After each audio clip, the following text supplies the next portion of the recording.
wakiniita ndani gift. Above all, I am born again. I am not married. And I am not worried. Amen. Hallelujah. It is good to say. And I am not worried. Amen. Turn with me to the book of Genesis, chapter 1. It happens that most people know Danny Gift in the field of music. But by the grace of God, he has graced me with many graces, all for the benefit of the body of Christ. Amen. And one of it is in the Word.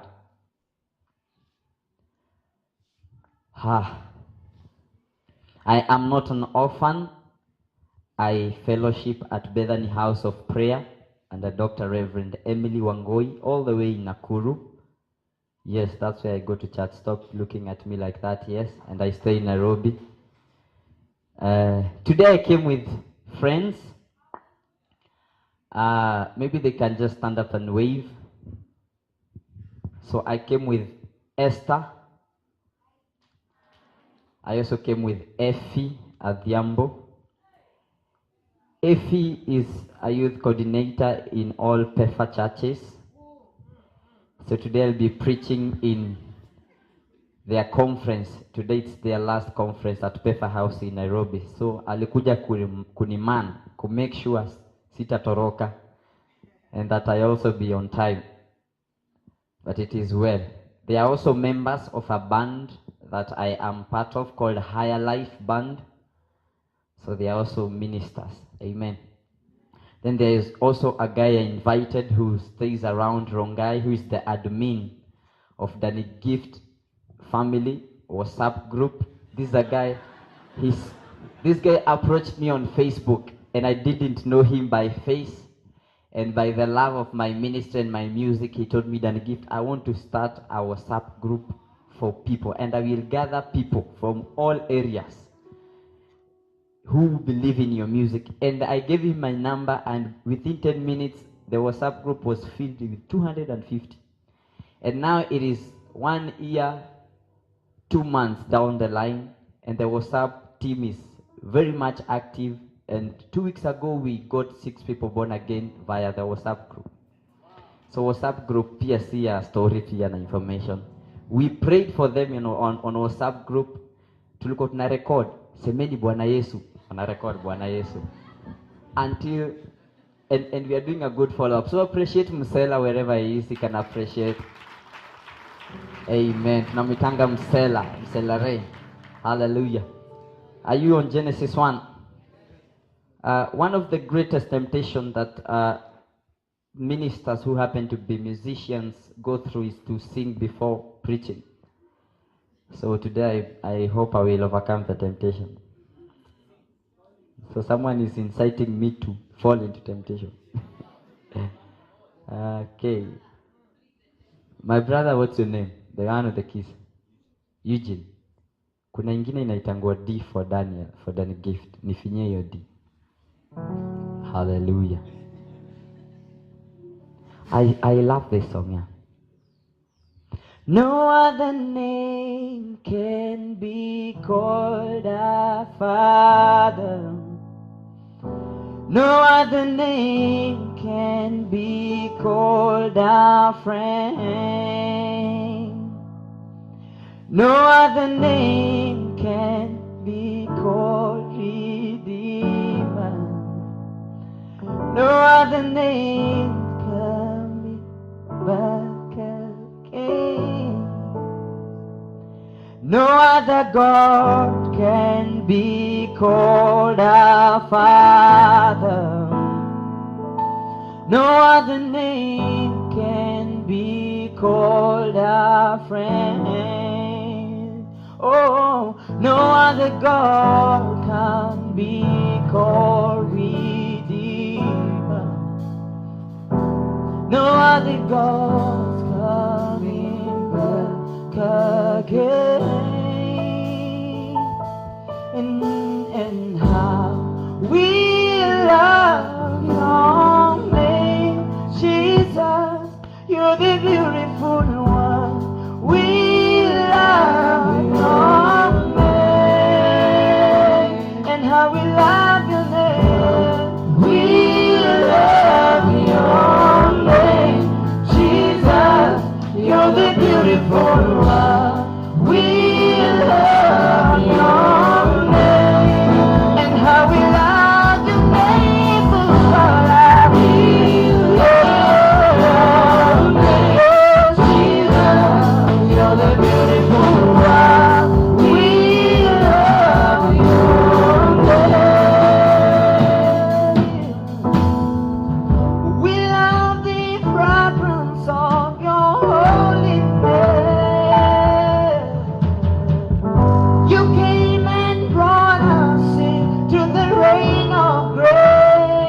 beautiful one. We love your name,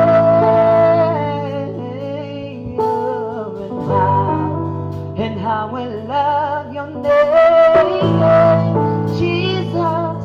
You're the beautiful one. We love you. Thank you, God bless. Hallelujah.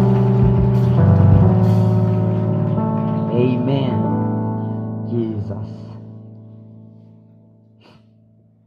Now, most of the times when I happen to be invited into colleges, universities, and school, I always find myself in a grace to teach, because you guys, you sit down in many hours and you listen to lectures, and they teach a lot of complicated things, and you still get to understand. So I want also to take this opportunity to sit you down for the next few minutes and teach you on the Word of God and not preach. Hallelujah. So today, expect not much of shouting, expect not much of charisma, but I want you to follow me closely. Amen. Now, I want volunteers. I want 3 people. Come with your notebooks, come with your pen, come with your chair.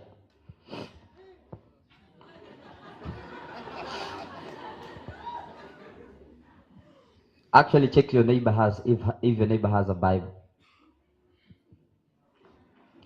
Check your neighbor whether has a notebook and a pen. You know, one of the most ignorant thing as Christians we are having is that we come to church ni kama tumeenda date, penye unabebanga tumbo yako peke yako. Hallelujah. Tunahubiri na nyinyi, kujeni hapa na ukae chini na notebook na pen yako. Hallelujah, na Bible yako. Na kama pen si yako umeiba, haitaandika. Hallelujah. Yes, please sir, avoid this side. Maybe for me I can preach from this end, but for you kaa hapa katikati. Chairman, kuja ukae hapa, wewe hatuna shida na wewe. Amen. Hallelujah. Can I get 2 gentlemen muniteremshie hapa chini?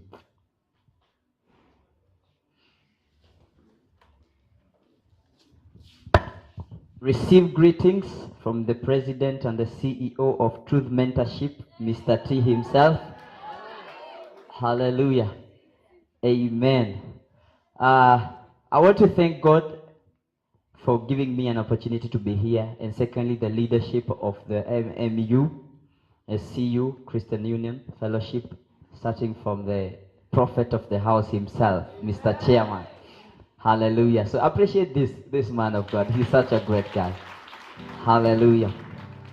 Now I want to teach on something that when I came to realize, or when I came to discover about it, it really changed my life. Actually, if you get to understand the concept of what I'm going to teach you, you will be able to understand the Bible fully. So I want to talk about you as a kingdom. You as a kingdom. So write me as a kingdom. Hallelujah. Praise the name of the Lord. Now, this will be my illustration, and this will be my co-preachers. So we are going to preach with them. The reason why I want to use an illustration is because I want you to get it and understand it well. Now, Genesis 1. In the beginning, somebody say in the beginning. God created heavens and the earth. Now, if you know, unajua kizungu, my Bible says heavens with an S. It doesn't say heaven. It talks about heavens, meaning it's plural. Watu wa Kiambu msiseme hiyo. It's plural. Heavens and the earth, meaning there were types of various kinds of heavens that God created. Now the earth was formless and empty. Darkness was over the surface of the deep, and the Spirit of God was hovering over the waters. And God said, let there be light. You know, this is a story about creation. It's a creation account. Na kama ulienda ulisoma CRE, there was something that was called creation account, whereby the Bible talks about of how God created the world in day 1, in day 2, in day 3, in day 4, in day 5, in day 6. He rested on the 7th day. Now, go to verse 11.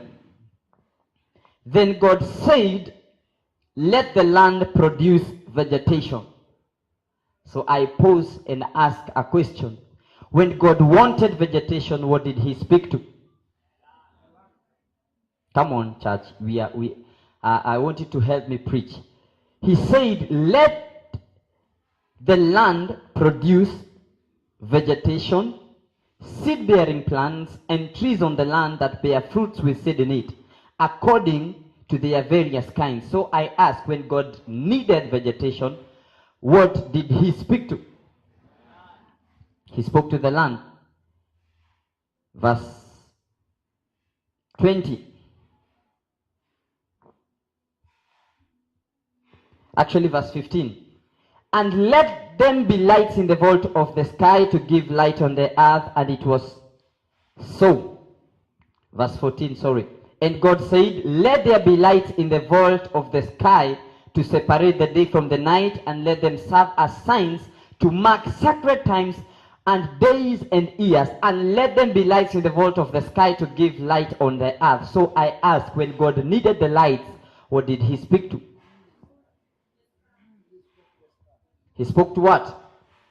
Verse 20, and God said, let the waters teem with living creatures, and let birds fly above the earth across the vaults of the sky. So I asked, when God wanted fish, what did he speak to?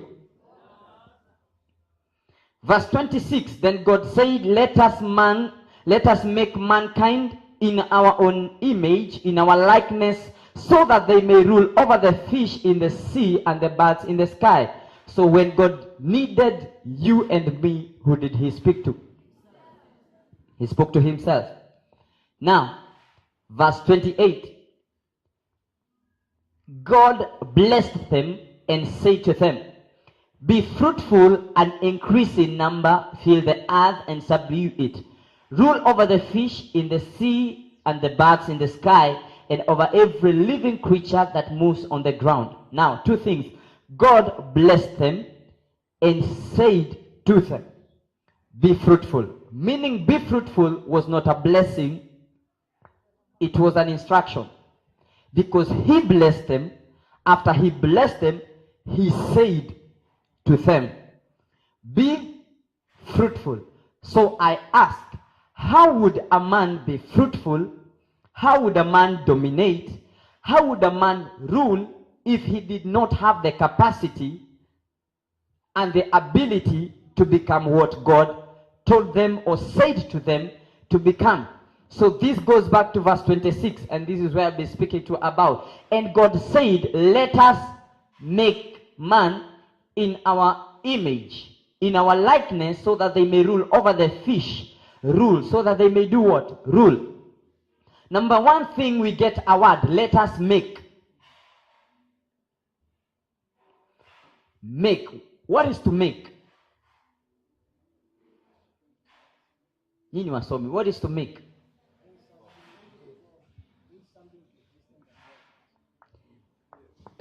I'm getting different definitions. Number one, make in Hebrew, it means bara. It is to form something out of something. It is to make something out of something. Because let us make man, verse 27. So God created. So again, God uses two different words to define you. Let us make, let us create. So we get the word make, and we get the word what? Create. Two different terms that define your existence. Because create means to form something out of nothing. This tells me a part of you was formed from something. And a part of you was formed out of nothing. I told you today I'm teaching. So let us make man in our image. If you're writing, I want you to write the word image.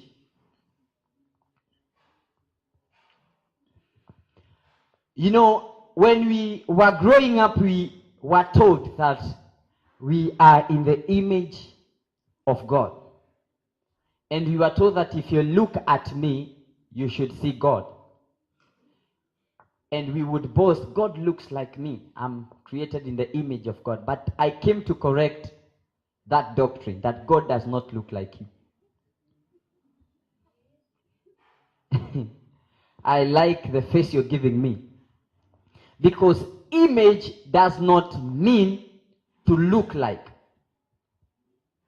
God does not look like you in this sense. He's not limited by your texture. He's not limited by your complexion, light skin and dark skin. He's not limited by your height. He cannot be confined by your width, like Mwanya. He's not 93 kilograms. God does not look like you. He is the supreme God. He is the all supreme God. He is Jehovah. So image means, if you're writing, to bear the moral character of God. To bear the moral character.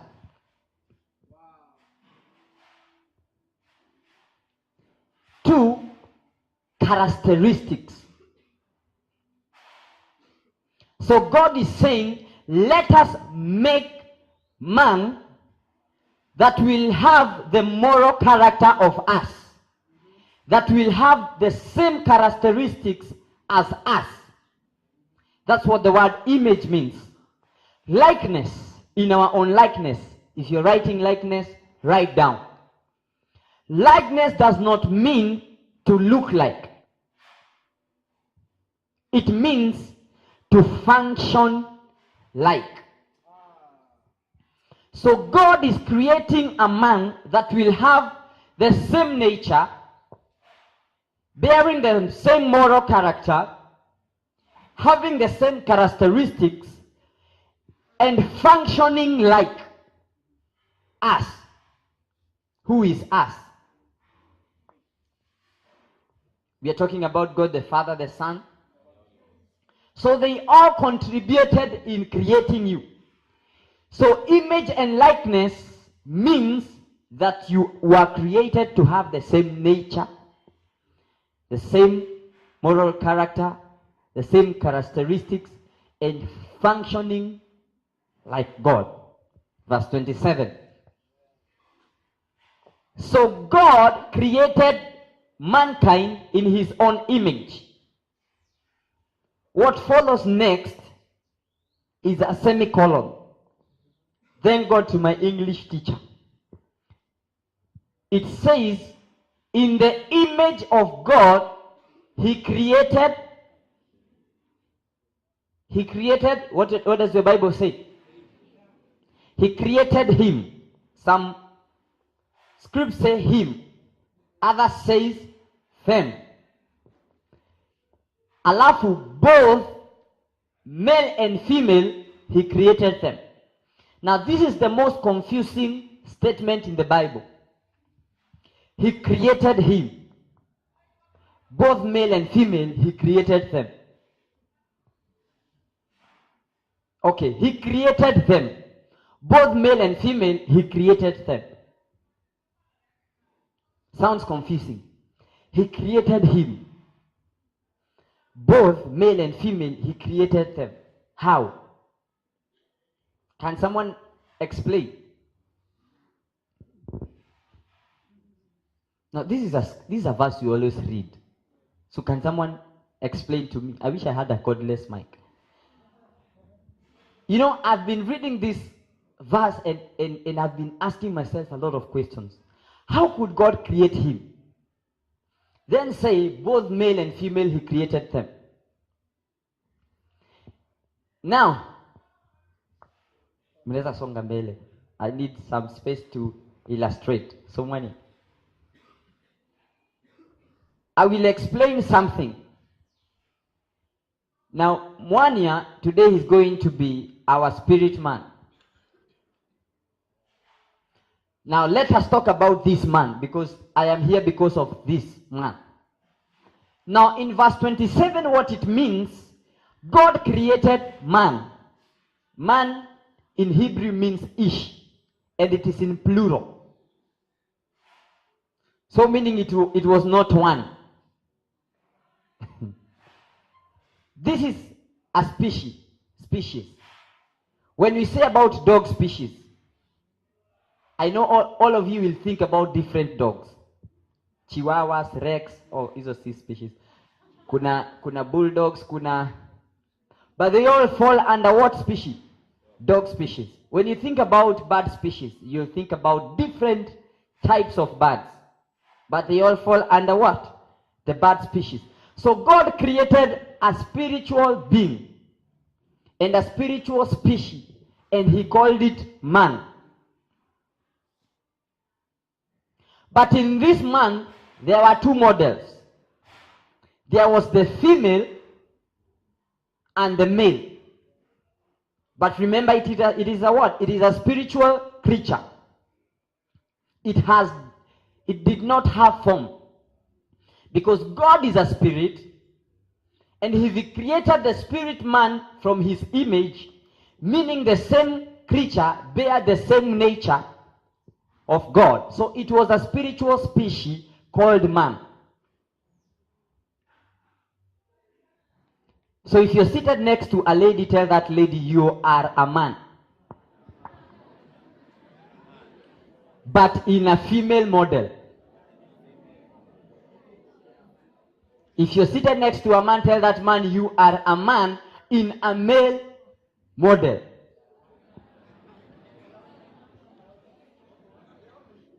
Let me explain. The Bible does not address you by your model. It says, if any man be in Christ. If any man hears my voice. It does not say if any male. Neither does it say if any female. It addresses you by your nature. Because this is what God created. He said, let us create man. Then he created him, both male and female. So this creature was a two-in-one man. He had a male and a female side. And this is to say that God has a female and a male side. Because he created it in his own image and what? Likeness. I will explain the feminine side and the male side of God. Today I told you we are in class. Now this man, if you want to know, actually it is a lie from the devil that all ladies were created after. It is a lie from the devil that Eve came as the last option. Ladies, hapa ndio unasema amen. You existed in verse 27 because it says both male and female, he created them. And if you want to know, it is the truth. When God wanted to bring Eve, he did not create Eve. He just separated Eve from, meaning Eve existed. Eve was already in existence. So he just allowed this Adam to fall asleep and separate, because Eve was created in verse 27. Both male and female. Actually, the Bible is very watchful of the words it uses. It does not say that he saw the man was lonely. He says it is not good for a man to be alone, not lonely.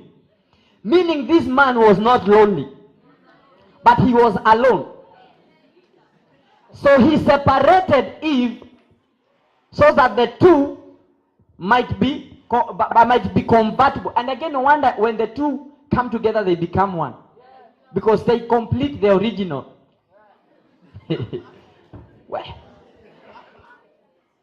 so if you're not married, you better find you're not complete. Hallelujah. You're complete. Praise the name of, no wonder you're man. Now, this is the man I want to talk about. The spirit man. Now, I want you to understand that God, his nature is to dominate. No wonder we call him the King of Kings. Because rulership is part of who he is. So when he created the heavens and the earth, it was a sign of ruling and dominating. So when he created an earth, he created an earth as an altar for him to receive worship. But now the earth was a visible object. Yet he's an invisible God. Now, God now thinks of a plan. How can I rule a visible earth from the invisible heaven and from the invisible state that I am? So God comes up with a plan.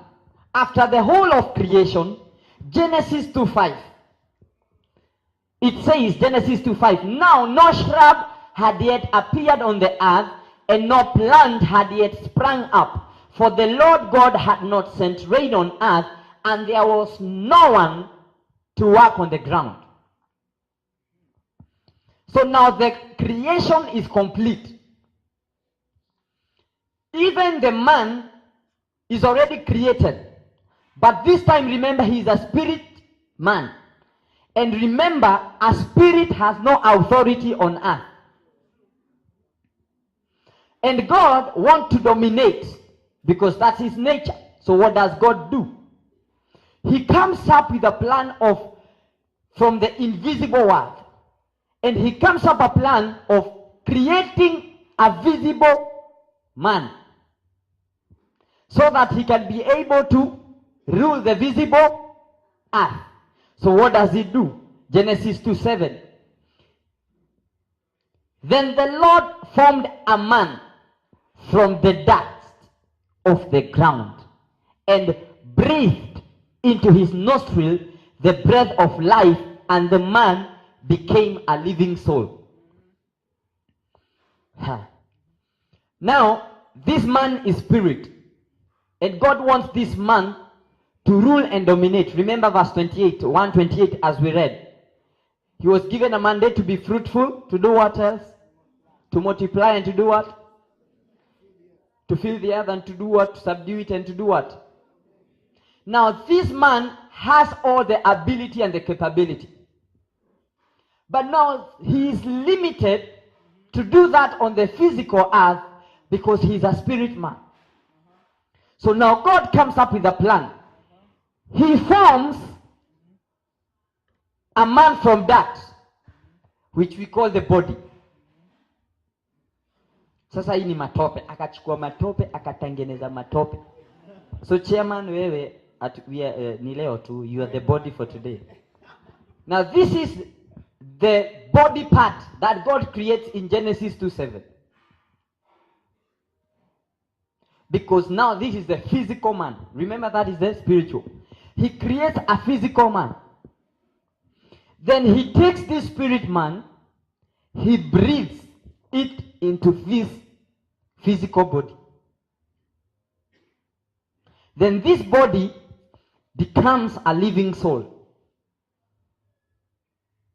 I don't know why not a living spirit. But it becomes a living soul. Because spirits never die. So man, again, completes the nature of God in the likeness, because God is three. Let us. Now man is a triune. He is a three-in-one. He has a spirit, a soul, and a body. You see how you became into existence? He created you, gave all authority, gave all power. But since for you to become relevant on earth, he breathed that you into this body, and you became a living soul. So this is who you are. This is what you are. And this is what you become. Si mnasomanga mitochondria mnashika.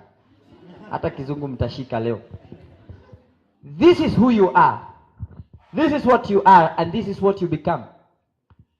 I'll be explaining this. Now, if this part of you carries what I call senses, it is very sensual. It has what I call the sense of hearing, the sense of sight. It carries everything to do with senses.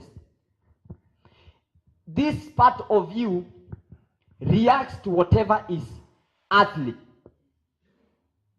to whatever is earthly, because its nature is earthly. It's formed from the dirt.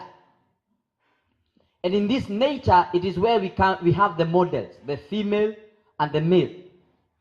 So you being a male or a female has nothing to do with you being a man.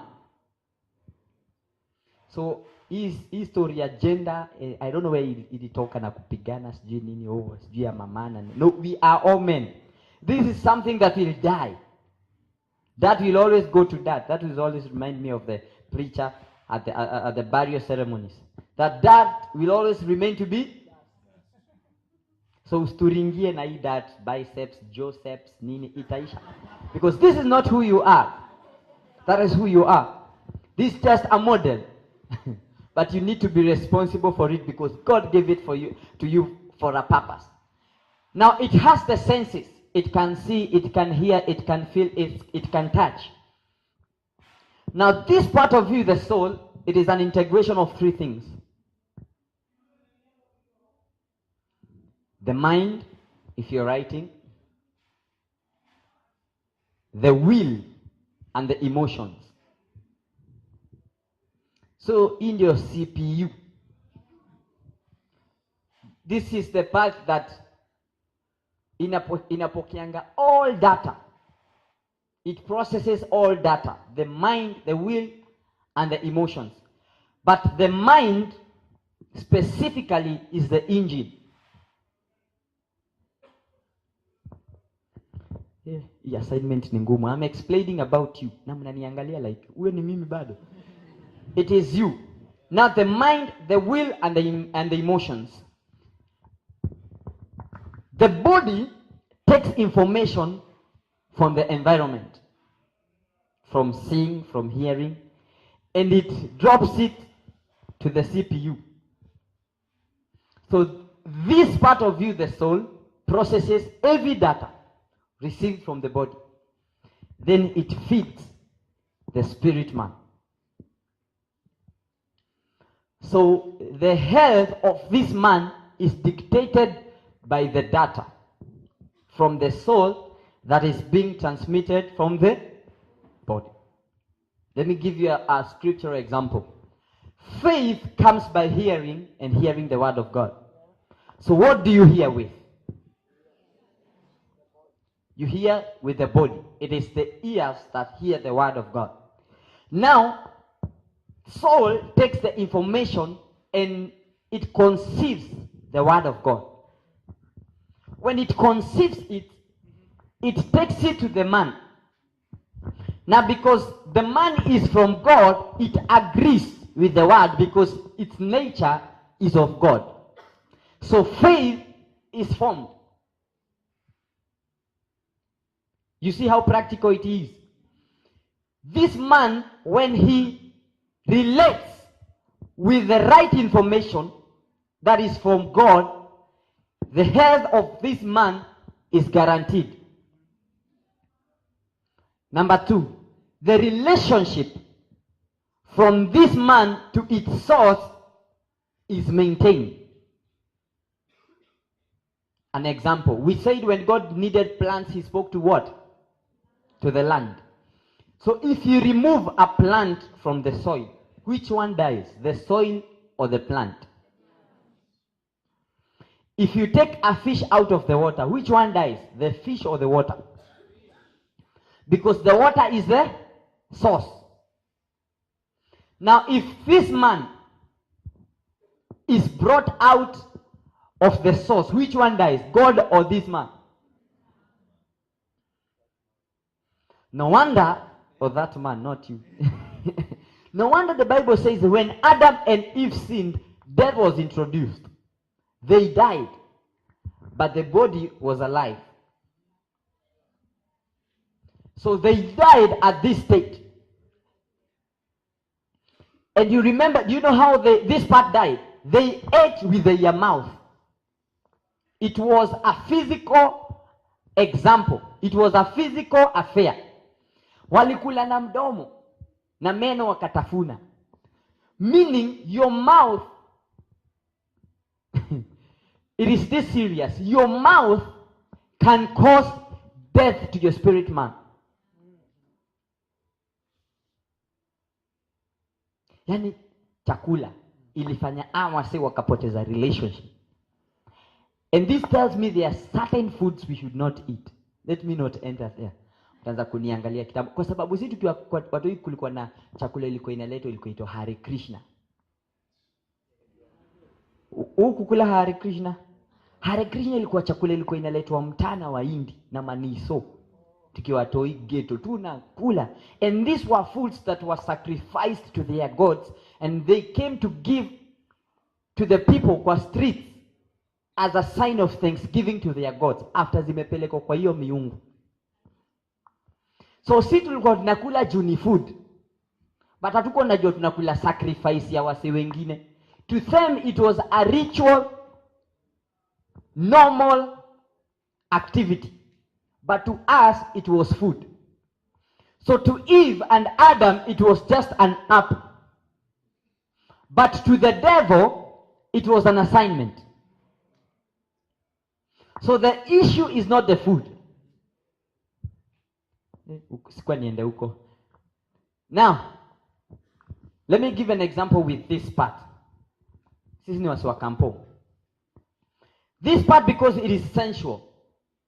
Sex is all good. Praise the name of the Lord. It is very sweet. Ask the married people. Ask Mwania. Praise the Lord. It is very good. At least I have a witness. It is very good. Because to the body it is okay.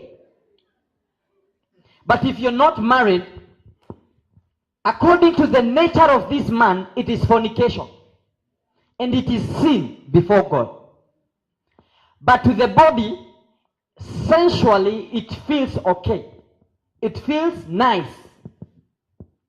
So when the body takes this information and gives it to the soul, and the soul takes the information, believes it, conceives it, when it comes to this part, the spirit man disagrees.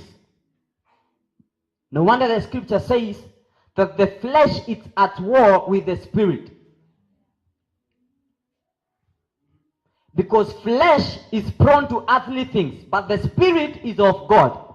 So it is crying out for everything that is of God.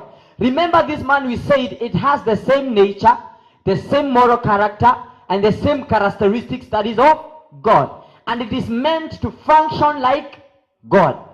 So this nature disagreed with the information it receives from the soul. So it tells the soul, tell the body to change the source of information.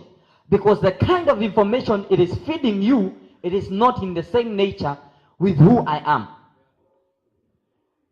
So this one is very faithful. It is just a link. It takes the information.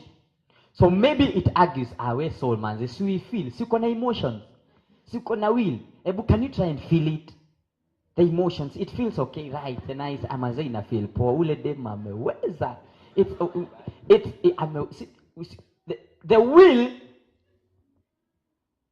is directed towards the emotions. And the mind, which is the engine, confirms it. So this man suffocates and dies. So you end up to be a body. You're a living dead. Unatembeanga na ulishakufa kitambo. You're the kind of a fish tulitoa kwa maji, bado ni fish ikiwa kwa soko. It doesn't change the state, ni fish. Si mnanuanga samaki. It's still fish, but dead. So most of the Christians in church are Christians that are dead. Meaning you need to observe whatever you hear. You know, some of us, we need to be delivered even with the kind of music in our phones.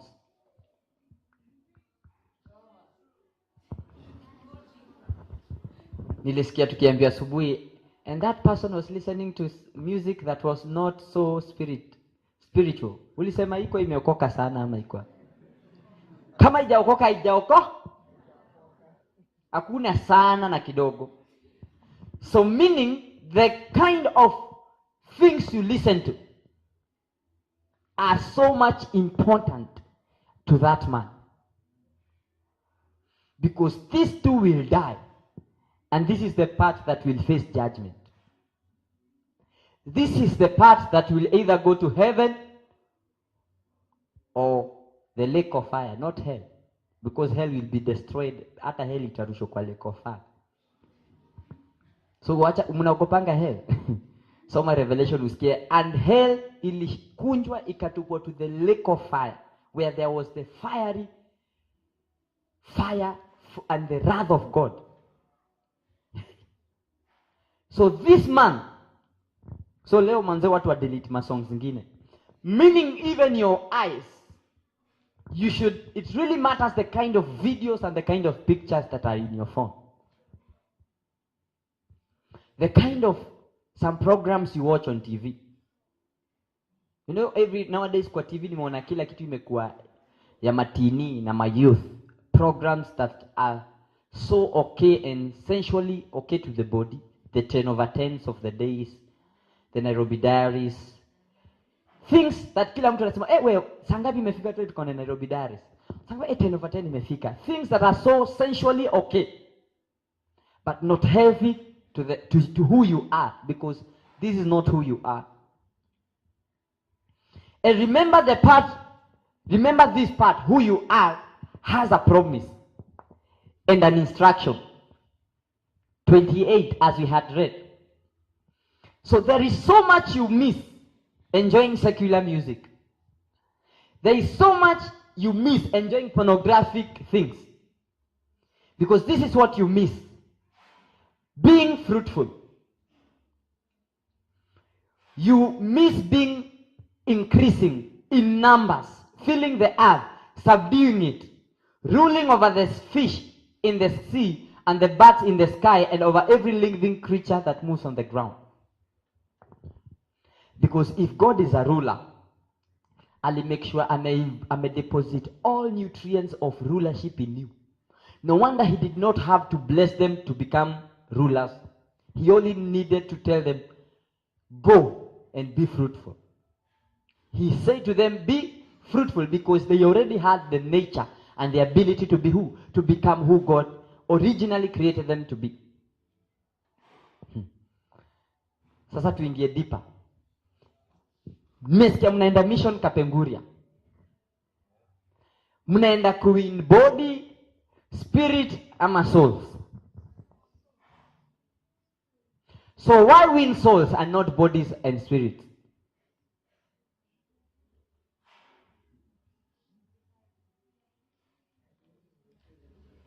Hapa ndio missionaries wanaanza kuangaliana. By the way, ushajiuliza hiyo swali?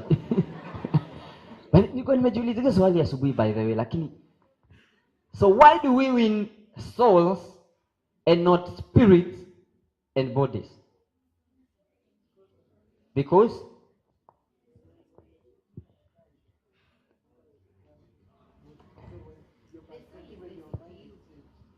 you don't have 3 minutes to end this. Someone is saying that when the engine of the car is okay, both the car and the destination are assured. Mwingine amesema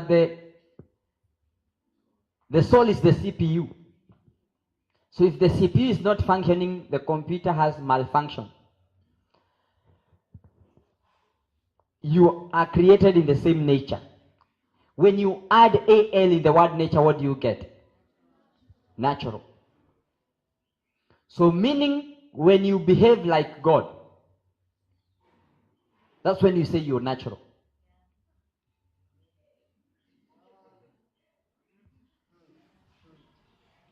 When you walk like God, when you think like God, when you perceive things like God, when you understand that, when you even talk like God, that's when you say you are natural. So if you want to know who you are, study God. I told you, if you understand this concept, the rest of the Bible, it will be so easy for you to understand, because you will be reading the Bible from the point of who you are. Because this time you will approach things in the sense of, this is who I am. This is just a carrier, but this is who I am. No wonder most of the instances when Jesus was in storms, he did not allow the environment to dictate. He would say, be of good cheer. Because in him there is no fear. So he was not trying to encourage them. He was speaking from his nature. Be of good courage. Be not afraid. Because in my nature, I am not afraid. Meaning, when you face situations, which point do you speak from? Who you are or what you are? Because this man will fall into temptation. This man will get sick. This man will be afraid. So where do you speak from? What you are or from who you are?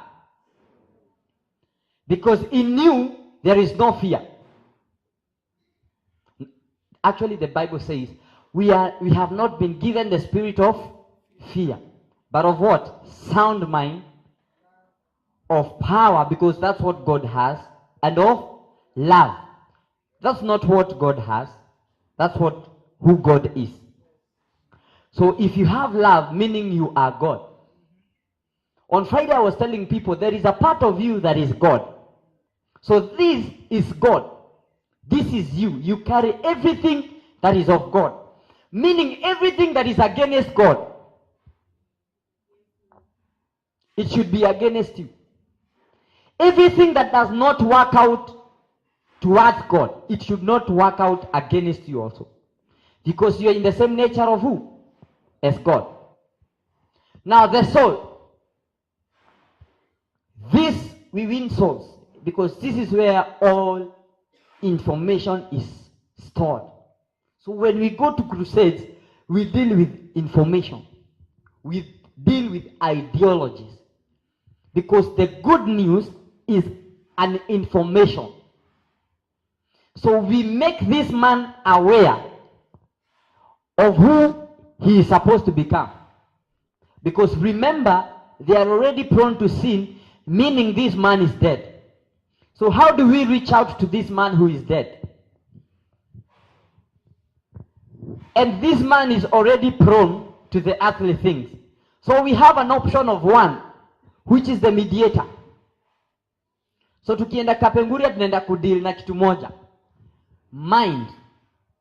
No wonder, be ye transformed in what? The renewal of your. Meaning the mind has to be renewed so that it can be aware to the nature of who it's supposed to become, so that it can be able to respond and control this man. Are you following? Ephesians says that be transformed in your mind so that you can be able to get hold of that which God has in store for you. The last scripture, nimalize hii story. Leo nisema sihubiri.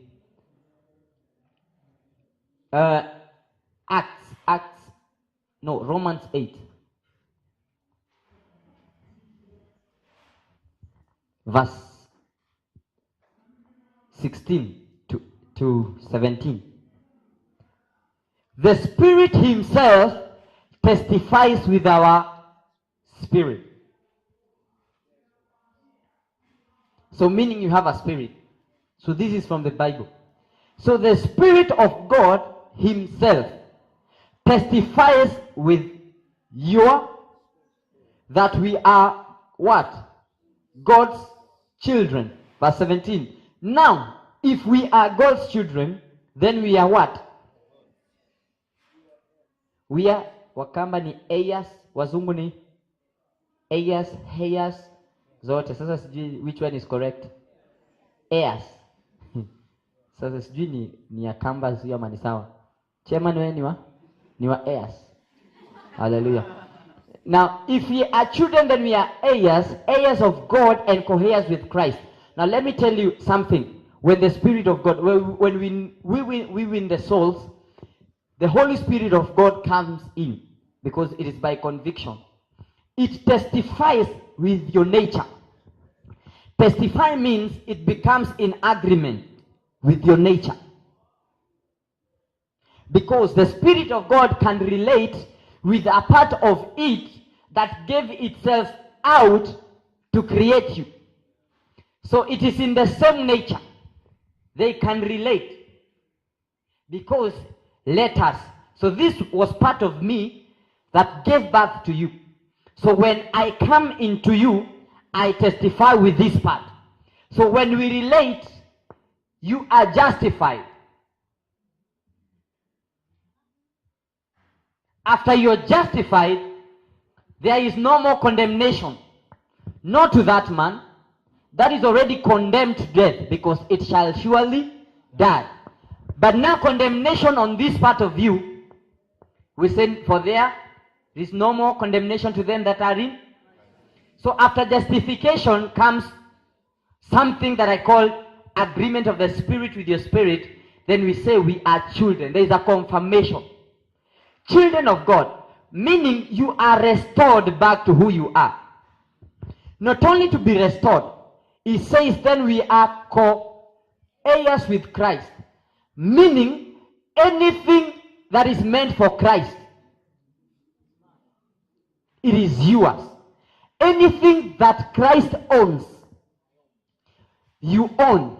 If it is power, if it is authority, if it is dominion, if he would look at a storm and tell the storm, be calm, if he would look at blind Bartimaeus and tell him, be healed, it is, you have the ability. Now this is whereby you operate in the fullness of you as a Christian.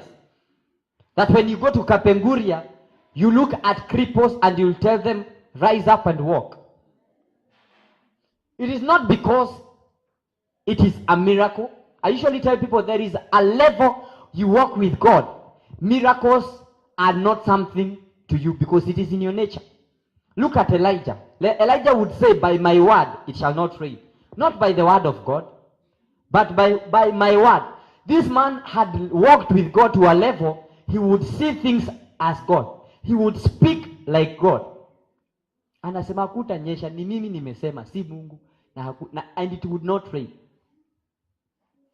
So this is whereby this man walks in the fullness. Alafu ya mwisho inasema we are one children of God, co-heirs with Christ. Alafu ya mwisho, heirs of God. Hii ni mzito. Heirs of God, what does this mean? That anything that is God, you are. Because you are created in the same image and likeness. So anything that God is, you are. Not only being called a Christian or a child of God. This time you walk like God, you speak things like God, you walk like God, and you perceive and understand things like God. But now this man is at risk because of this part. And most of us today are suffering and are losing a battle between the two. Sunday unaamka mwili nasikia imechoka, sijisikii kwenda CU leo. Mind nayo inakuambia, by the way hata sijasomea exams. So unaonaje, unafilaje tulale? So there is always a contention between the two. Alafu unasikia msee mwingine amesema kuna kitu inaniambia niende CU. Kumbe ni ule msee anatry kuambia and any place mnafaa kuwa, because hapo mimi niliumbwa nikuwa kwa hiyo place. So msinikazie kuwa place mimi nafaa kuwa, because nikienda CU mimi ndio naundwa. Na unajua mimi nikiundwa, if my destiny is secured in this place, hata wewe una excel. Kwa sababu kama mimi nimepatiwa mandate ya kuwa ruler, ya kudominate na kusubdue, si wewe ndio mwili, nani ata benefit?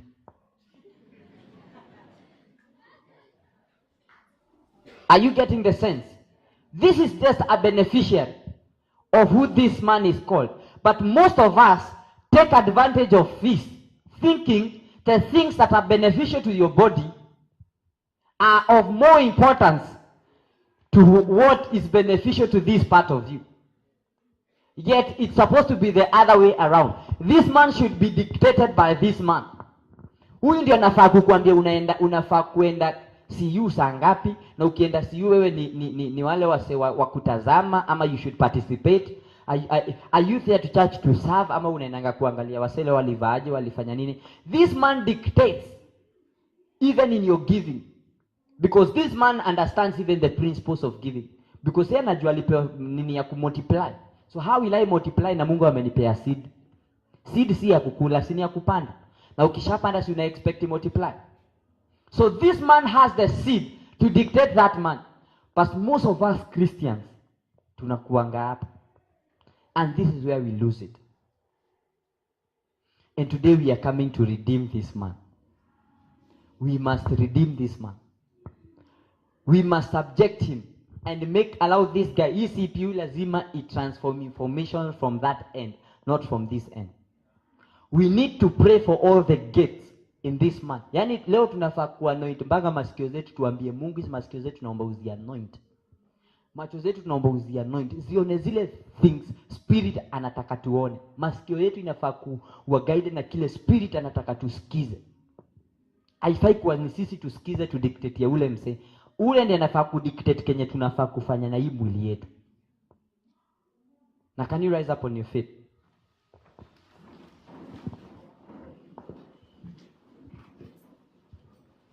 Hallelujah. I want you to open up your mouth, because it is only you who knows where you're struggling with. Probably you're struggling with the gates of sight or seeing, of hearing. Maybe unajua manze mi struggle yangu inakuanga hii sector. Mimi na you know those people you say manze, God, I've been trying to serve you, but every time I try to serve you there is something that is always pulling me back. I try to do things but I find manze mwili yangu inataka tu nifanye vitu differently, and I find myself coming to church with a lot of guilt.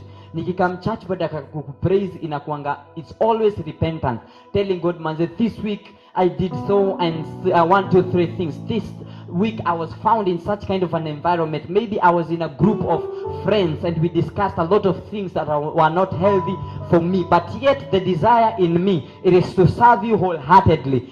My desire, it is to serve you with my gift. Maybe it is in the music ministry, maybe it is in the mission field, maybe it is in whatever God has called you to do, but there is so much of hindrance from your body. There is so much of hindrance from the information that you receive throughout the whole week, because I am tired of Christians on Sunday, but on Monday we are still prone to things that still make us we make one step forward on Sunday, and on Monday we make 3 steps forward, and on Sunday and our lives have been so stagnant. We are not moving ahead. There is no progress in our ministry. There is no progress in our ministries. But today we are coming because we have an understanding of who really God created us to become. We have an understanding of who we were called to become. We have an understanding of who God really meant us to become. So I want you to open up your mouth, and I want you to confront the gate that the devil has been using to bring your life is to stagnancy.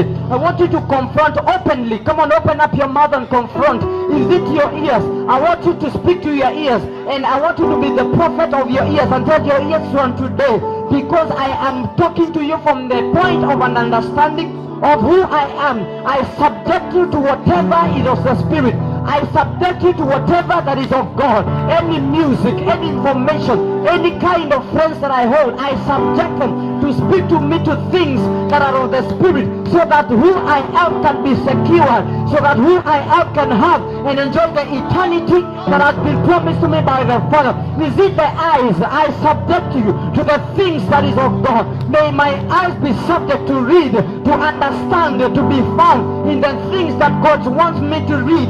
May be what God's things want me to understand. Is it my mind? I subject it today to the things, to the renewal of the things that God wants me to comprehend, the things that God wants me to understand. I subject my emotions. Maybe it is the emotions that have been pulling you behind, but I choose not to walk by emotions, because the Bible says I've been given the power. I've given a sound mind. I have been given self-control. From today I declare that we shall be moving with self-control and not emotions. Is it the will that has been subjecting you to the things that are not beneficial? But today we subject our wills to the will of God. We subject our will to the will that God wants us to do. My God, oh God, we pray that God, from today we are going to conquer, Jehovah God, and move by what the Spirit wants us to move and not what the body wants us to move. I pray that we may secure, Lord, everything that is meant for us, Jehovah God, that we may be fulfilled, Lord, in things that you have called. Let me make an invitation. If you're there and you're saying, man of God, I've been struggling with so many things that have been trying to pull me behind, and I have not been understanding where I've been losing it all. But today I have an understanding of where I fail, and I want to overcome this, because some of the things that we usually go through, they need a word from God. They need a word of deliverance. They need something and a word from a man of God that will break you out from that tendency, so that you can walk in the fullness of who God has called you to become. So if you're there and you're saying, man of God, I've been failing in so many things, I want you to quickly make your way here. And I am not going to lay hands on you, but we are going to raise a prayer as a church, so that we can be able to raise generals and people that will walk in the fullness of who God has called you to become. Quickly make your way, because my time is up, because there is a grace in this place to release and launch people to walk in the fullness of who God has called them to become. Thank you for the people that are coming. The Bible says you are meant to be fruitful. You are meant to subdue. You are meant to fill the earth. You are meant to rule. That is who God has called you to become. But the devil has taken advantage of your senses. The devil has taken advantage of your body. He has used a lot of things in your body to rob you off of your inheritance. But I came to tell you, there is the grace in the house to restore you back to who God called you to become. There is the grace in the house to restore you to the promise in Genesis 1:28. You are supposed to function like God. You are supposed to walk in the nature of God. You are supposed to walk in everything that God called you to become. But today I came to tell you, that is your position. That is your inheritance. That is who you are meant to become. Let not anything hinder you. Let not your body, let not your ears, let not your eyes rob you of everything that God has called you to become. Come on, thank you for the many people that are coming, because there is a grace in the house. If you're here, I want you to lift up your hands and open up your mouth and cry to the Lord. If you have come in the front, lift up your hands and start shouting to the Lord. Start crying out to the Lord. Cry out to the God who created you to become. Cry out to your nature. Cry out to your nature. Call who you are supposed to become right now, and call, Lord, I am meant to be fruitful. So from today I declare that I am fruitful. Today I declare that, Jehovah God, I am a ruler. Dominion is who I am. I am called to be a dominator. I am called to be a dominator in everything that I touch, in everything that is above me. I am called to dominate in every faculty, in every area of information, even in school. Dominating is my nature, because I carry the nature of God. Come on, cry out to the spirit man that is inside you. Cry out to the spirit that is inside you. Cry out to the spirit man that is inside you. Cry out and speak it that it might be function. Because the Bible says that the world awaits for the manifestation of the righteous. The world is awaiting when you manifest. The world is awaiting. Creation is awaiting for your domination. Creation is awaiting for your rulership. Creation is awaiting for you to function as who God has called you to become. Yes. Hallelujah. If you're there behind, I want you to lift up your hands. And I just want you to nyosha mikono yako kwa watu wako hapa mbele. If you're there behind, I want you to just raise your hands towards these people as we say a word of prayer for these people. Lord, our Father and our God, we want to thank you because today you have purpose to restore us, Lord, to who you have called us to become. We thank you because, Lord, you are reminding us that there is so much in store.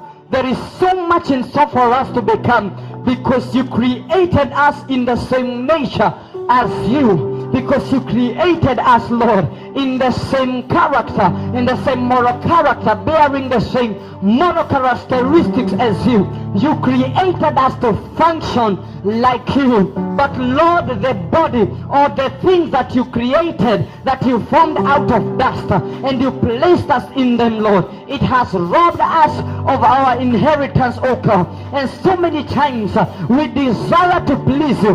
We desire to do things in the nature that you created us to become, but we have failed because of the body. But today, Lord, we are crying out to the source. You are our source because you created us in the image and in the likeness of you. We cry out to you, source. May you restore us to who you created us to become, oh God. May your spirit testify with our spirit. May your spirit be in agreement with our spirit, so that, Lord, we may be justified, so that, Lord, we may walk in fullness of what you have called us to become. Father, Lord, I declare, according to each and every one that has come out of this place, may you restore them to their function. May you allow them to function as you created them. I declare these ones will dominate them. I declare these ones will rule, because their nature, it is ruling and dominating. I declare that as the creation awaits, this one, they are going to manifest, oh God, because the whole Lord you have created and recreating them according to their nature, all for the glory and the honor of your name. And it is in Jesus' name we do pray, trusting and believing. Somebody appreciate the King of Kings. Lastly, if you're here and you've not given your life to Christ, let me tell you, it is until you restore your life to Christ that you can be able to function in the fullness of who God has called you to become. Remember, it was the apple that robbed Adam and Eve the inheritance. The relationship was lost because of an apple. So today maybe you have lost your relationship with Christ. I want to pray for two people. One, if you have not given your life to Christ, I want you to lift up your hands so that we can connect you to who you are supposed to become. Is there anyone who wants to give his or her life to Christ? Somebody. Hallelujah. Number two, if you're here and you backslid and you would want to restore your walk with God, I want you to lift up your hands. There is the grace to restore you back to who you are supposed to become. Is there anyone? Is there anyone? Thank you for the hands that we can that are being lifted. Anyone? I can see two hands. Anyone else that he is saying, man of God, I want to restore my walk with God. I want to restore my salvation so that I can be able to walk. Hallelujah. Thank you. You can make your way here. Just bring the two, just bring them here. Hallelujah.